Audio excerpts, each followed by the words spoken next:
All right, here we go. Podcasting time coming to you from the Rove Hotel downtown Dubai. It is DocTalk with Dr. Jenna Burton, and we're going to be talking fitness and medicine, boxing and medicine, kids and medicine, home visits. What I just learned that you're doing home visits, so we'll talk about those. I mean, and who knows? I've got to tell you this one because I know that you're always going on that I always want to talk about jock itch. Yes, yeah. I mean, considering you've just given quite an extensive list of what was supposed to be focused podcast, how we've now just thrown in jock itch. Yeah, go on. So there I was at Powerworks Garage, and what do you call it? No. Garage. Garage. Garage. You go into the garage. Yeah. And get a cup of tea at the garage. No, that's like the worst English accent ever, but please carry on. So I was at the garage and I turn around and there's DJ kind of slumped over and he's got his drawers down to his knees and he's got a handful of baby powder and there's a cloud. And I turn back and then I turn back around and go, "What are you doing?" He goes, "Mate, it's hot now. It's like 42 in here.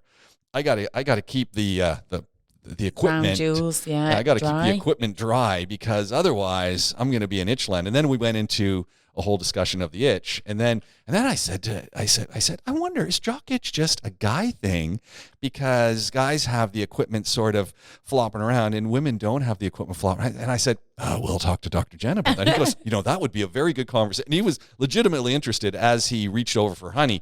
Had nothing to do with It's certainly a conversation. I'm more curious, to start with, at why this guy just dropped his keks right in front of you in the middle of the garage. Oh no, I was facing the other direction and I was in the office. It's a place of business. It's a private area where he was. I was going to say, so that's Powerworks Garage in Alcos. Surprises all the time. Yeah. Obviously it happens more for men. It can happen for anybody. And you can get, because obviously it's normally driven by a fungal infection, that can happen anywhere in the body, normally increases. So that's why you tend to get it between your toes, between your fingers, maybe under your arm, and then in the groin region. But for men, definitely more so because, as you say, there's some equipment there. There's irritating potentially or flapping together of the skin. So it gets warmer and more likely then to hold moisture. So more likely for guys, but you can get that kind of infection anywhere in the body. Well, then we got onto the discussion of wick-away undies and things. Wick-away, so cotton-esque things that moisture... breeze and moisture gets pulled away. Wick-away stuff, they call it. I've never heard of wick-away underwear, but that sounds like something I should be telling patients to use. That sounds good, yeah. Under Armour sells a set of... they sell a set of undies that are... Is that the same as, when you buy some of these gym tops and they've got this special climate control material? Is that what it is? I guess it's a version of that, except in many cases when it's your undergarments, it's a little more cottony and soft and stuff. But same kind of idea principle. That it breathes and pulls moisture away. I mean, I don't get how it pulls moisture away. It's quite clever. Unless there's like an osmotic barrier. I don't understand, but clever. Well, leave it to the engineer. You put that tag on a pair of undergarments and you can charge a fortune for it. Like, anything from Lululemon. Hey, don't get me wrong. I love Lululemon products. Yeah, nice. But there's a premium there. It's very expensive. Yeah. Also, I don't like the fact that when you go in, they just have these little crop tops and pants, like really tight pants. And you've seen my gym gear. I mean, it couldn't be looser and it couldn't be further from the crop top. It's like big baggy men's t-shirts, like short shorts. So they really go for the yoga-esque vibe, don't they? But beautiful stuff. I wish I wanted to. I wish I could wear that kind of... I mean, I'm just being subjective here. You walked in. I think you could get away with Lululemon stuff. Thanks, James, but no, I think... I think I'd walk into the gym and people might leave. And look, I'm all for body positivity and stuff, but you have to feel comfortable, don't you? You got to, especially when you're working out, you got to feel... Funnily enough, this is actually something I say to patients that are thinking about getting fit.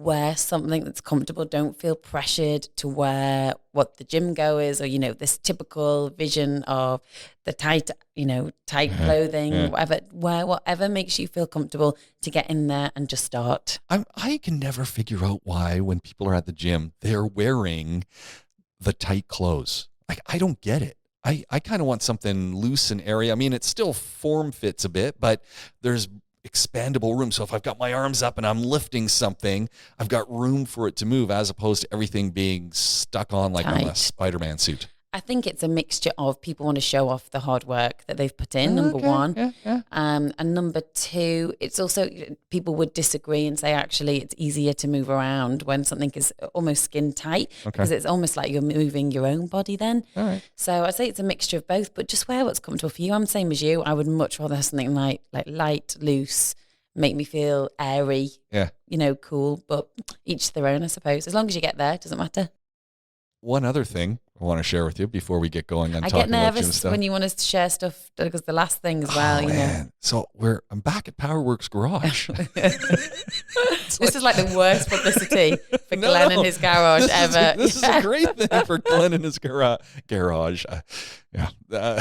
So after we're talking about the jock itch, they then look down at my big toe and they see that it's been, like it's in rough shape, and they go, "What the heck happened there?" And I say, "Well, ingrown toenail, and I got it sorted finally." And I go into the place, and I only actually finally got it sorted because it got so infected, and I was trying to deal with it myself, and it just wasn't really working. And it had been infected for a long time, because they said, "How long has it been like this?" And I'm going, I don't know, on and off. Half a year maybe, and there's this look of despair on the doctor's face. Yes, I will come back to that. Go on. And so finally went in, and of all people who dealt with it, a dermatologist who numbed it, cut part of the nail off, and ended up having to actually cut down into the cuticle to do who knows what. And then they actually stitched it up, and he was very proud to show me this piece of nail, and it was like, really? I was like, I'm trying to figure out where was all that nail.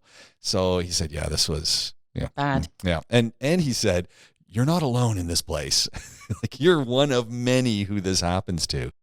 Ingrown toenail or infected nail? Well, people like me who let these ingrown toenails and he said, look, you just cut your nails poorly. Just don't cut them like that. And he said he sees a lot of people with infected ingrown toenails right now. So, if you have a skin infection or an infection of soft tissue, so you normally tell if there's some pus there, it's very red. There's quite a clear line between an area that is red and not red. It might feel warm to touch. I'm checking all the boxes there. Yeah, exactly. But you don't, James, you don't mess around with that type of infection, because if that gets into your bloodstream, you get septic very quickly.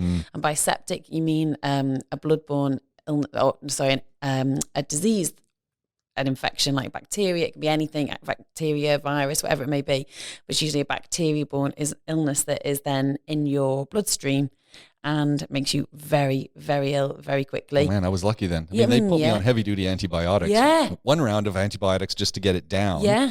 And then when I went back for the treatment, they put me on. Yeah. In fact, it was funny because the doctor who was looking at me, Dr. Mary at MediClinic, and she goes, because some other doctor put me on some stuff because he was probably because he was nervous about sepsis. And she said when I came back and for the follow-up, I saw a different doctor, and she said, did those antibiotics work for you? And I went, and I'm going, oh, okay, should have been on something else. And she said, go on these and she goes, I know that you don't want to be on antibiotics for too long, and you've already been on them for a course, but she's feeling it. She goes, you need to be on these for another course. And then when I finally saw the dermatologist and he dealt with it, he goes, okay, you're already on antibiotics. You don't need any more. You should be fine at this point. Yeah, we don't mess about with skin infections or infections of soft tissues, because they spread quite quickly. And often you'll see people will draw a line around the area of redness to check it's not expanding, or you can see tracking if you can see that the redness starts to follow a line, because it's normally following the vein. So it's heading into it's sort of then working its way into the bloodstream. And you can get like multi-organ failure very quickly, Really, Just really. From a toe? From a toe. Wow. Really, even if you have, say, a mosquito bite and you itch it, you break the skin, and then a little infection starts to get in, even that can get nasty very quickly. So when it starts to go from just looking a little bit inflamed to, okay, it's really quite warm, it's red, I can see there's a very clear line between the difference of where it's red and where it's not.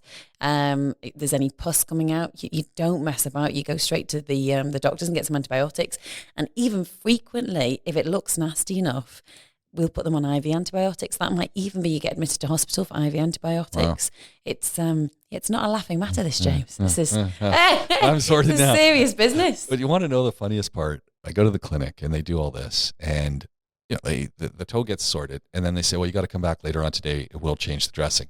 And I'm looking at them going, what? And they go, yeah, come back later on today. I'm going, but what are you going to do? And they go, we're just going to take this off and we're going to put on a little bit. And I'm going, but I can do that at home, right? And they're going, yeah, you could, but come back here and we'll do it. And I'm going, yeah, you're out of your mind. I'm not coming back here. You didn't go back? No. James. I did it at home. Do you know why? Because what they were clearly very worried about the wound. Yeah. So when they invite you to come back, it's to make sure that you get a sterile dressing in a sterile environment. I put another sterile dressing on it. And stuff. James. But it's funny because then when I took it off, right, and I do all stuff. I got my betadine and I cleaned it with the wash, and I put my Fusidin cream on. It's not the same environment necessarily. Yeah.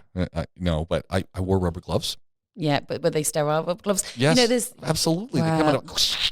Okay. So you got surgical rubber gloves. I mean, that's a whole other level. Do you like the sound effect? Did you have your little aseptic surface? No. Yeah. But I did spray with this betadine dry spray. Have you seen that stuff? I have not seen it. That's cool. It makes everything red. It's kind of cool. It says it does everything. Antibacterial, antifungal, and anti-something else. Anti-everything. I mean, it's good. The good thing is you've got OCD, and we know this. And so you probably took more precautions than a lot of other people. But generally, if they invite you at the hospital to come back or the clinic to repeat the dressing, especially if it's just a small time span, it's because they are very worried about it getting a further infection. So I did go back a couple days later, and all the nurse was concerned about, is there any pain? I go, no, there's no pain at all. But I said, I did notice when I took off the dressing, there's a stitch there. What's going on with that? Because there were no instructions, right? Because as we're talking to my wife, she goes, well, it's because they anticipate you're coming back every day and they'll deal with it. So I said to the nurse, I said, she looks down, she goes, oh, you've done a good job. Got a little tap on the shoulder, And I said, what about the stitch? Does it dissolve? And, she goes, oh, no, come back in a week's time, we'll take it out. So I did go back in a week's time, they took it out. Good. I thought you were going to say you got your kitchen scissors and hacked it out then. After they took it out, I figured I could have done it myself. I think, why did I come back here to have this done? Because you're just caring for a wound appropriately. And I get it. I really do. It's so easy. And look, I'm not perfect. I've done things myself that perhaps I shouldn't have. But at the same time, our mission is to keep you safe and to keep you healthy and to make sure you don't get infections that are not necessary. If they invite you to come back and get your stitch taken out, even if it looks so easy, you go back and do it. Seriously. Yeah. Well, I did. You're just that kind of patient. I'm the horrible patient. You're the kind that just doesn't listen to advice. Yeah. So anyway, it's all sorted. That's well good. Done. That's good. Yeah. Don't get an infection down there again. And quite a few people also use talcum powder down on their feet to dry up any moisture, like DJ and his groin. You can also apply talcum powder to sort of dry up moisture. That's what you use it for, isn't it? So after the shower, put it on my feet. Huh. Okay. Well, you know what? I actually use one of those Dr. Scholl's foot things with. It's probably talc and Yeah, just to dry up any excess moisture. But yeah, don't make sure it's not around children too much because obviously talcum powder can get in their lungs and cause respiratory problems. But there you go. I guess now it's baby powder that doesn't have talc in it. Because of all the lawsuits from talc and stuff. I didn't know there'd been lawsuits from talc. Yeah. Why? Well, I guess because babies ingested it and lungs got destroyed. So there had been back in at some point some challenges. So Johnson & Johnson's baby powder does not have talc in it anymore. Wow. I don't know what's in it. Cornstarch, something. No, but I didn't realize there'd been big lawsuit. But I'm not surprised because it used to be marketed as something that you use for babies. And when often at baby showers and stuff, you see one of the things that they give would be talcum powder. It's like, well, actually, you shouldn't really use that for a baby at all. it's quite aggressive to Even their lungs. adults, apparently. And I was thinking when I used to go to Golden Scissors in Ajax, and Golden Scissors hairstylist, you'd love it. Yes. The barbers there, Emilio and Joe, and I forget the other guys. But you'd go there, and they always had a big bottle of talc, and they'd put it on the brush, and then they'd talc up around your neck and all that after they'd cut your hair. And I'm going, that stuff shouldn't be anywhere near your nose. No, true.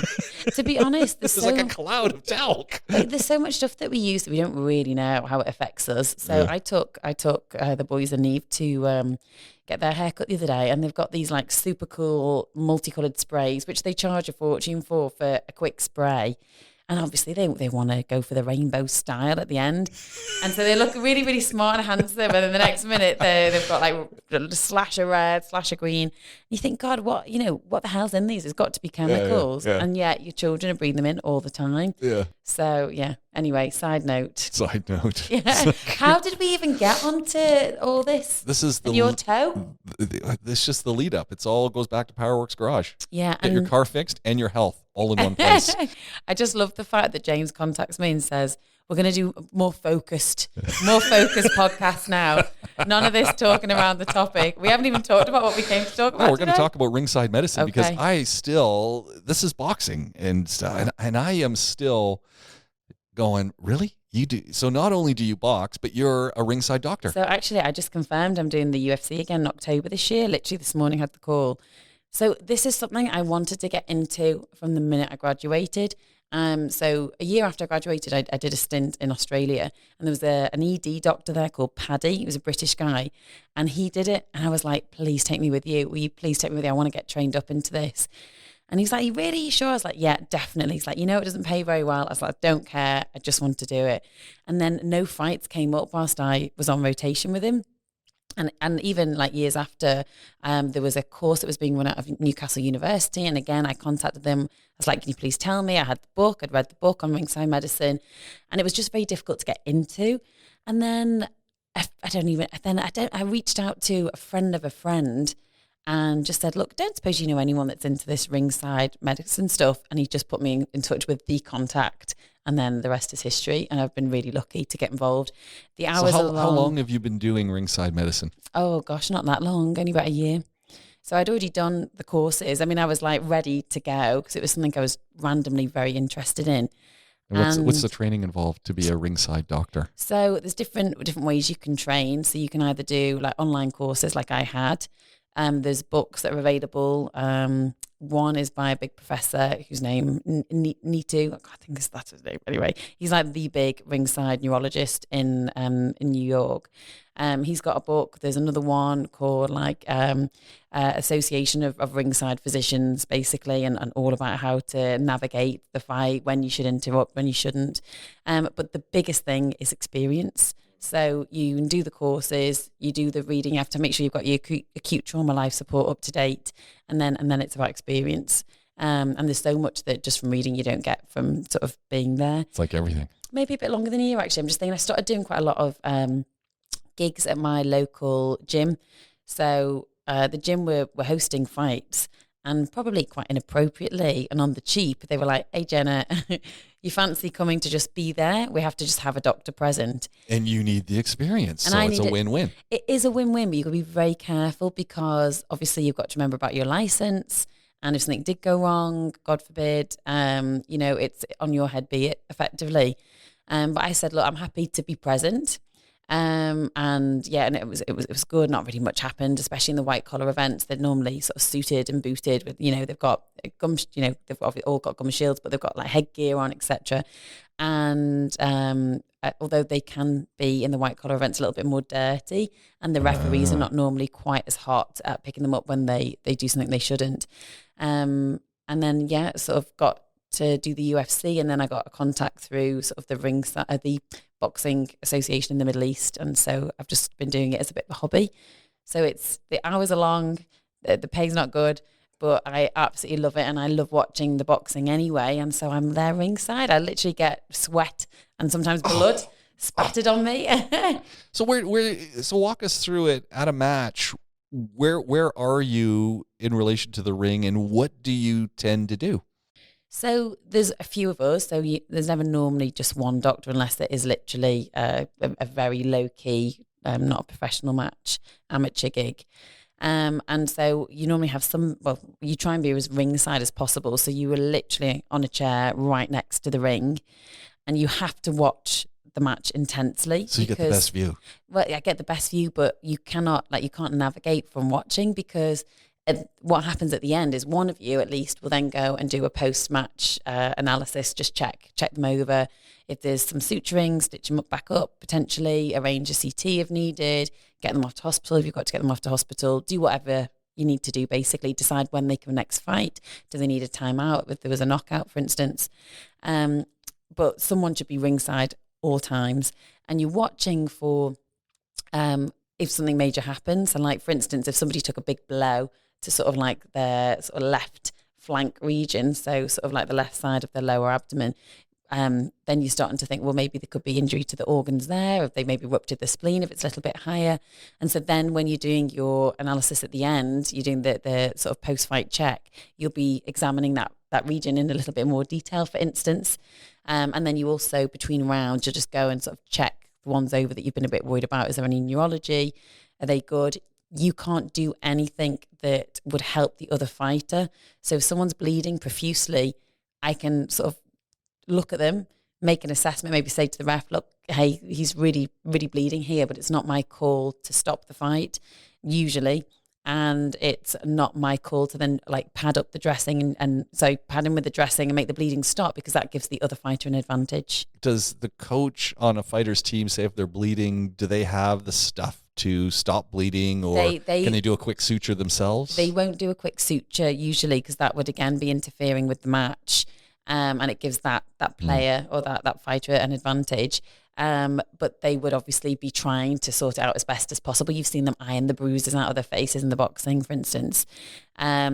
But yeah, the funny thing is the coaches, they're always like, it's fine, he's fine, don't worry. Like no one, the referee, the associations that organise these events really genuinely care about their fighters, especially boxing. It's like a very gentlemanly, protective sport, very much so. MMA, they're a bit more like let them loose. Let's talk boxing first. Yeah.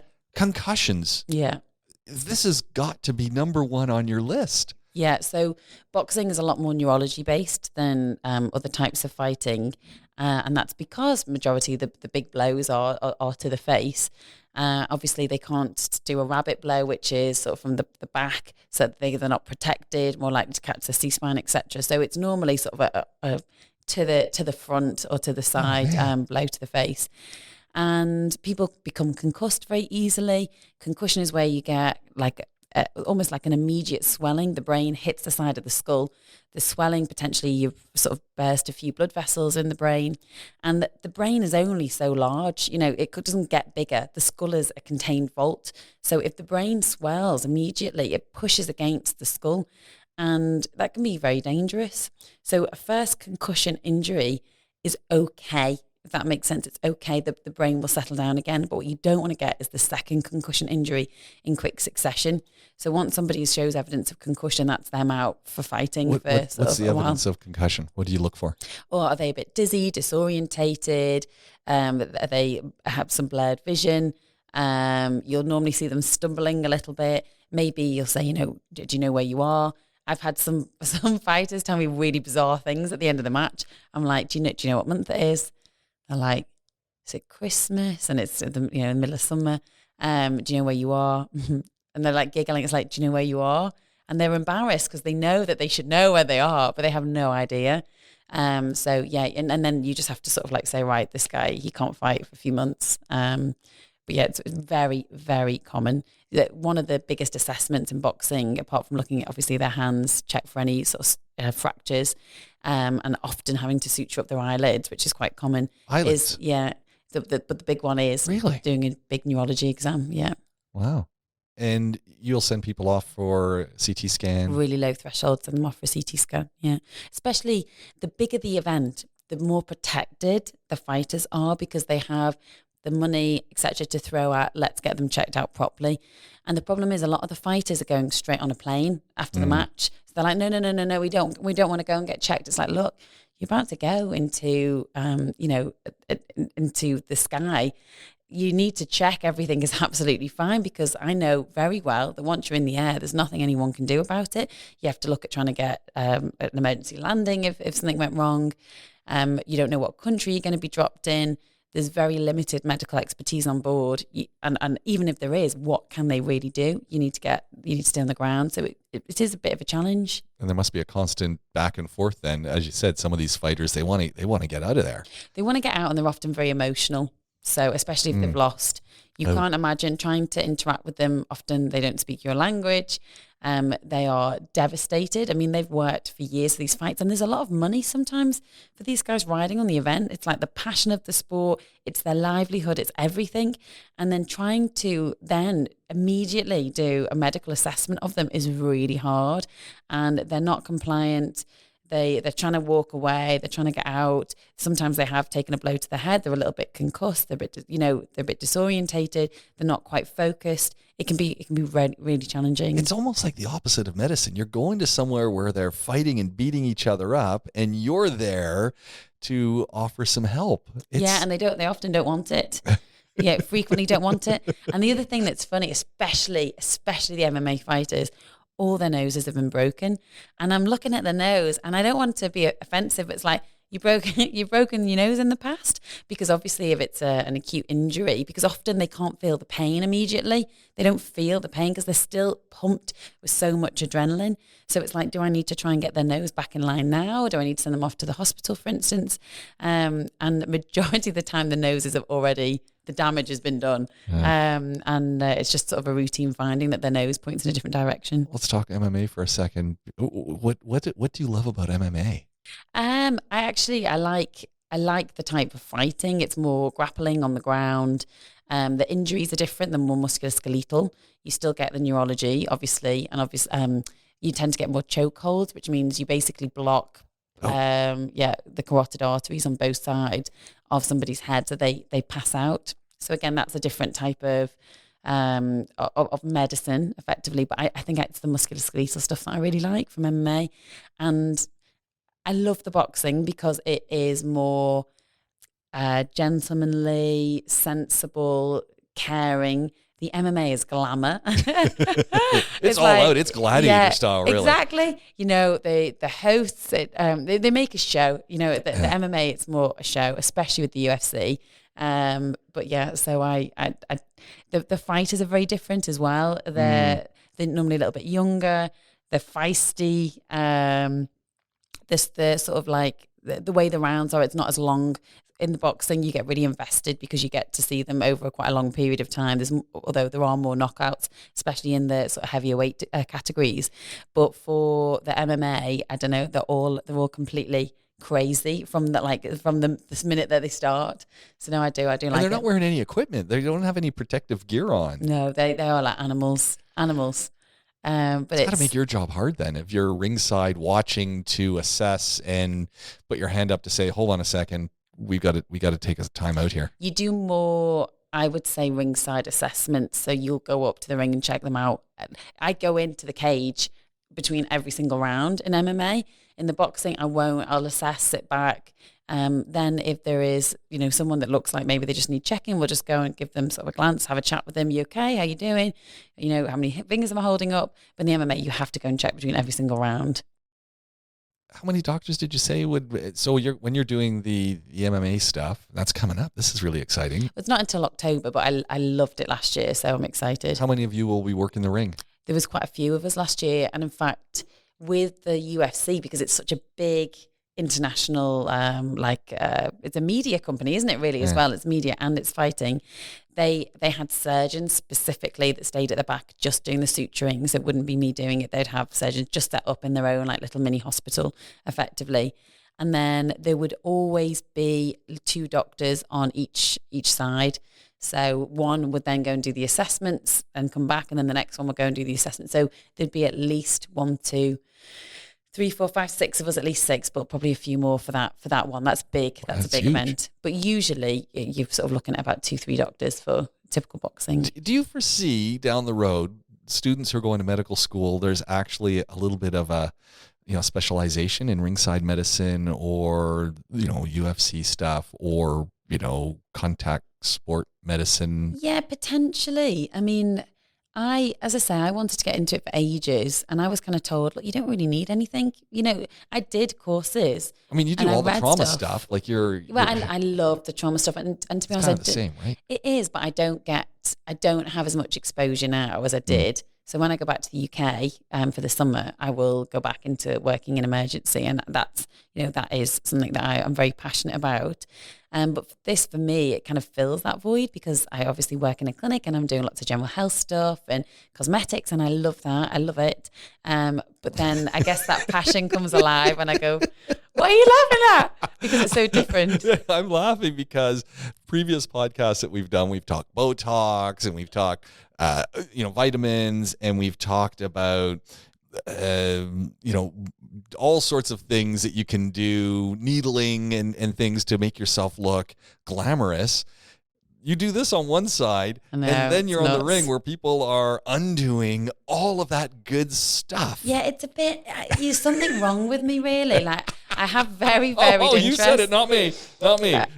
Even the other day, I was putting Piecowye the hyaluronic acid, into his skin, this patient.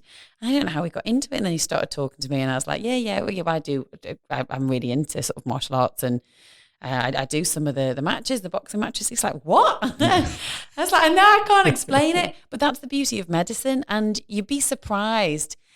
I almost feel like I've done such a varied degree of medicine. You're all over the map with your medicine stuff. It kind of all knits in back together anyway. It just does. It all complements each other in a very weird and wonderful way. And, I'm not going to start delivering babies tomorrow. That takes a specialist obstetrician. Oh no, I can't stand obstetrics and gynecology. That's my only area where I will very much happily stay away. But health all fits in. Eventually, all the lines come back together, and I absolutely love it. And I love the fact that I'm lucky enough to be in a clinic talking about general health and doing my cosmetic procedures up by day, and then sort of come 10 o'clock that night, by the ring and looking at, getting someone an emergency CT scan and putting their eye back together. I love it. What a great career is that? How lucky am I? Really lucky. One of the things you said is ringside medicine doesn't pay so well. No. Why? I mean, to me, that should be one of the big things. We want to have great doctors here, and we want to make sure they're well compensated, because this is our livelihood, are these people who are in the ring beating each other up. Yeah, I think maybe if you're one of the head doctors that organises, like getting all the equipment there, etc., like maybe there is a financial gain to be had. But you find most people that do it because they're passionate about it. So I started kickboxing when I was like 18, 19, maybe a bit younger, because I maybe did boxercise with my dad for a bit first. So Boxercise? Yeah, when I was young, like, teenager.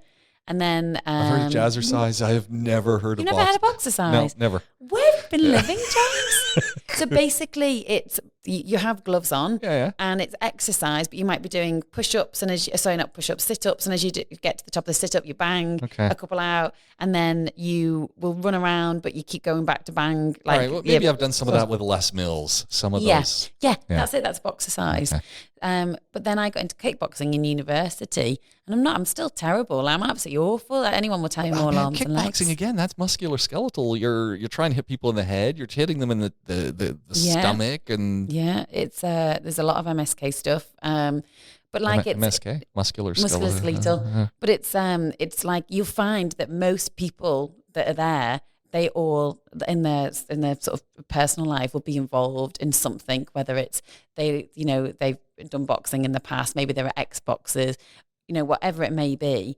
They do it because they're really passionate about it. And to be honest, I have done quite a lot of matches where I didn't even get paid. And these games, like, you got to be there maybe 3-4 o'clock in the afternoon, and you're there until like 3 a.m. in the morning. And I've got 3 young children. I've got to be up early the next day. But there's that misconception. Doctors are doing these things. You're professionals. You're getting well compensated. It's not necessarily the case. No, this is a passion project. And I think my boss once took me aside and he said, like, Jenna, you should be using your time more wisely. And I said, but look, some people go out drinking Yeah. This is my night out. It's my, like, I absolutely buzz off the atmosphere, the energy, meeting the coaches, meeting the fighters, learning about sort of a different area of medicine, because you learn something every single time that you go. You know, and it's great because it's a passion of mine and I happen to have some medical experience, and then to combine the two is just great. You talked about some of the must-read materials for this field. In doing the things with the MMA and all that stuff, and then you think back to these books, are there times when you kind of go, yeah, they got that right on, or, oh, you know what, actually, it's a variation? No, because it's a pretty new sport, like as in it's a new area of medicine. I'd say it's pretty bang on, to be honest. And the only thing that is a little bit different, for instance, is maybe the times that you have to take out of, like, so you're medically unfit for another match. Sometimes that changes depending on the level of fighter, how bad the injury is. Sometimes that changes a little bit, but otherwise, no, it's pretty accurate. And also, it's not rocket science medicine, is it? You know, I always think it is. No, is it just following procedures and it's? Well, no, it's basically just looking at your injuries, and you're thinking about the mechanism of injury. There's only so many different types of mechanism of injury in boxing matches, and more so in MMA, because there's only certain ways you're allowed to approach your fighter. I think what's been interesting is doing the matches. I've probably learned more about the fighting itself and the rules and regulations, because that's actually a big part of it as well. And I hadn't appreciated that when I first started. And I'd be like, why are they doing this? What does that mean?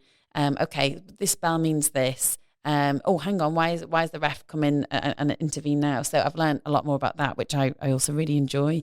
But I have to say, I don't know whether you've seen the new power slap that's been brought out by the president of the UFC.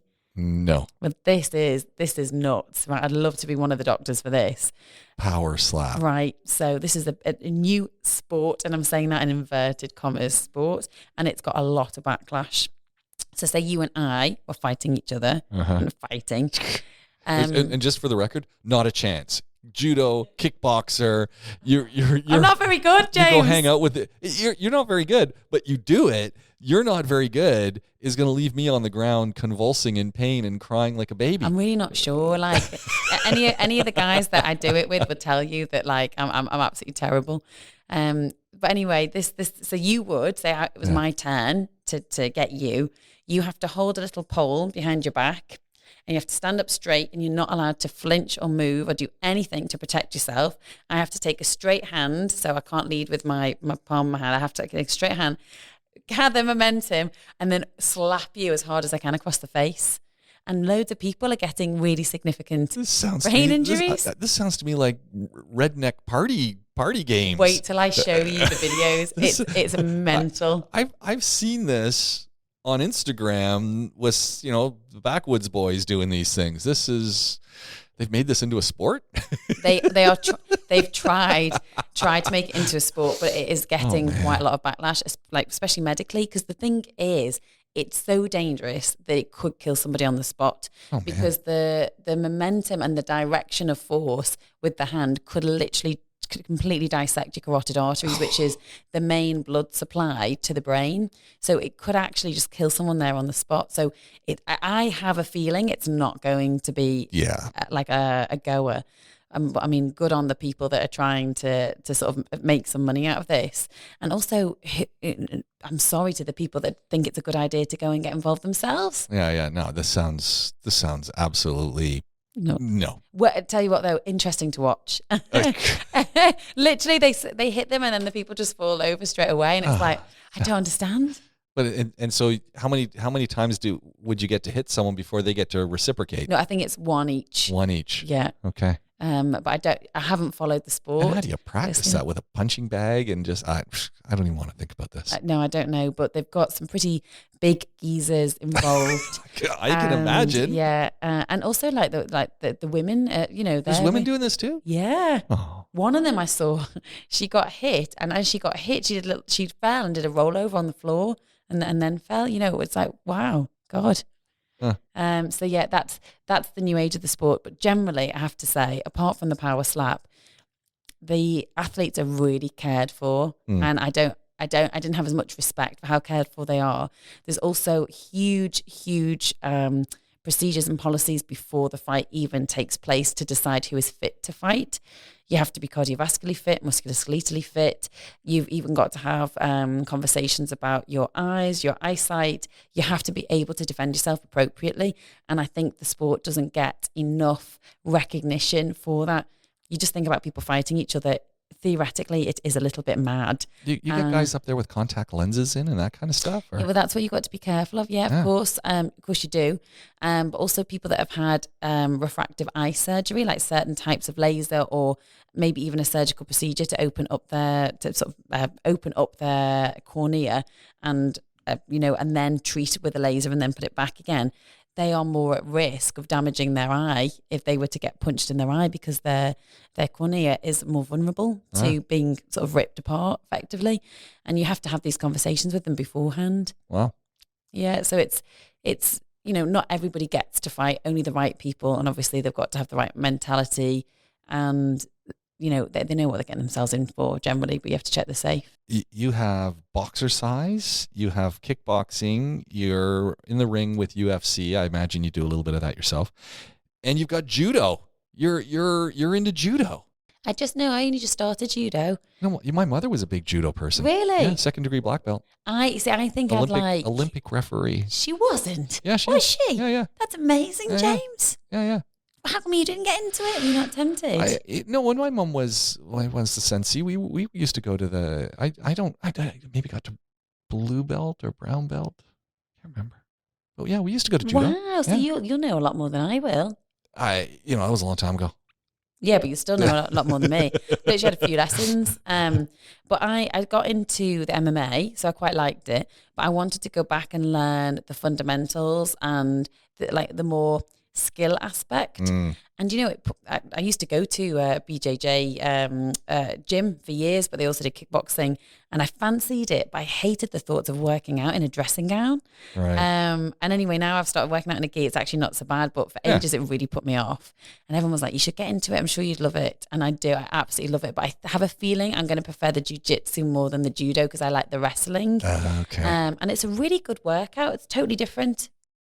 Judo's got a little wrestle in there, not as much as jiu-jitsu though. It's more takedowns, isn't it? Yeah, takedown and that holding and trying. You got your hand on the gi and you're just trying to. James, come and do it with us. Let's do it. Yeah. We can do a show from there. Maybe we should. Yeah, I'd be well up for it. I'm not doing any judo, but I'll come and talk to you guys. No. You've got to do it. But the thing is like I'm trying. In fact, I was having a bit of a heated debate with somebody recently because he was saying, sports about performance, it's results driven, whatever. And it's like, look, it's really not.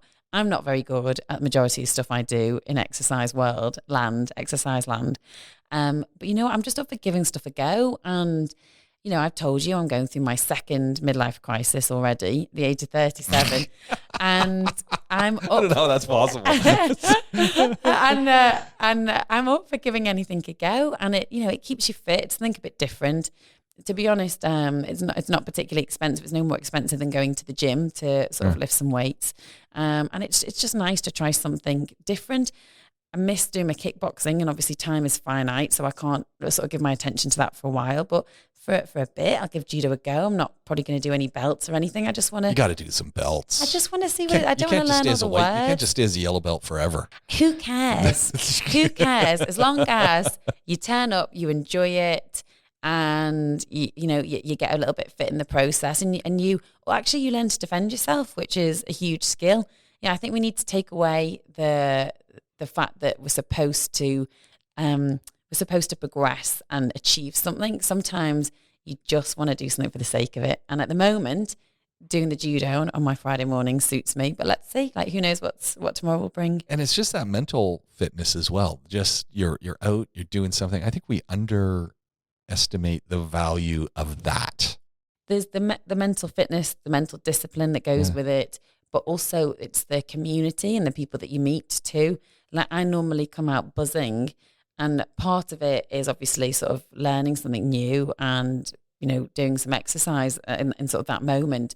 But a lot of it is just interacting with nice people and coming away and you've had a bit of a laugh. And I think it beats running on the treadmill every day. You know, it's Yeah. nice to do something a little bit different. Yeah, a lot of fun for sure. What's going on in the? We talked a little bit about all these things, but I'm just curious, what's going on in the shop these days? What's going on in the office? Shop? The office. I call it the shop. Yeah.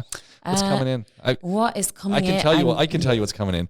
I'm an extraordinary number of people seem to be testing again for COVID, and I don't get it. People I talk to all have colds, coughs and colds. I'm talking to them, they're sniffling, and it's like, what's going on, Oz? Do you know, I have hardly seen any health patients recently because my clinic is actually fully booked with people coming in for Botox because they're going away for the summer holidays. So everyone's going away for the summer holidays. So all my medical patients are coming in. I'm like, is everything okay? Yeah, I've just come for my Botox. Okay. Because I'm traveling. So there's we actually ran out. We always have huge stores. We ran out of Botox. There's so many people wanting to sort themselves out before they go. So that's that. And then the other thing is perimenopause. I can't tell you how many people are coming in. Yeah. Anxiety, likely related to sort of perimenopause. Depression, likely related to perimenopause. Feeling scatty, likely related to perimenopause. I'm getting a huge surge of patients coming in with hormonal difficulties. So yes, there's always coughs and colds and stuff like that, but I wouldn't say that has been sort of primarily what I'm seeing right at the moment. There's a lot of people doing general health checks, knowing that they're traveling for a while. There's a lot of people coming sort of worried about their appearance because they're traveling for a while. And then there's a lot of people that are just suffering with sort of the coming of age. Dubai is getting older. Yes. And we are having to support a different generation of Dubai, aren't we? Yeah, it's very interesting. I want to jump back to sports just for a second because I forgot something. You're also into beach volleyball. No, I'm not. I'm so bad. But you give it a go. Right. What happened? You need to know, if you're doing beach volleyball, you need the Lululemon gear because no one does beach volleyball in... I did it in my shorts and t-shirt again. I know. I'm not cool. I never said I was a cool dude. So all that happened is my friend said, do you want to go and meet on the beach on Sunday morning early and do beach volleyball? And I said, does being able to play, is that a prerequisite? And they said no. And then my other friend said that he was terrible.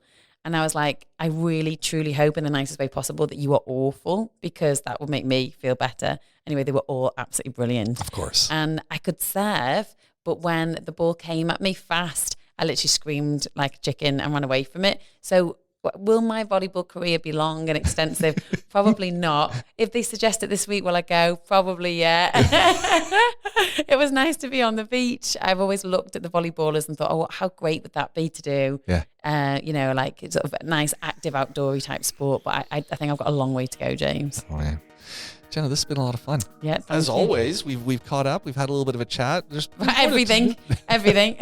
We've been all. This is a complete variety medical show. Yeah. We talked about everything and a little bit more. So I look forward to doing it again sooner than later. Yeah. Hopefully, can't wait. Thanks, James. Thank you. You've been listening to DocTalk with Dr. Jenna Burton. I'm James Piecowye, and we'll do it all again real soon. Hey, you know what? Wherever you're watching us or listening to us, subscribe, leave a comment, like us. We want to hear from you. Talk to you soon.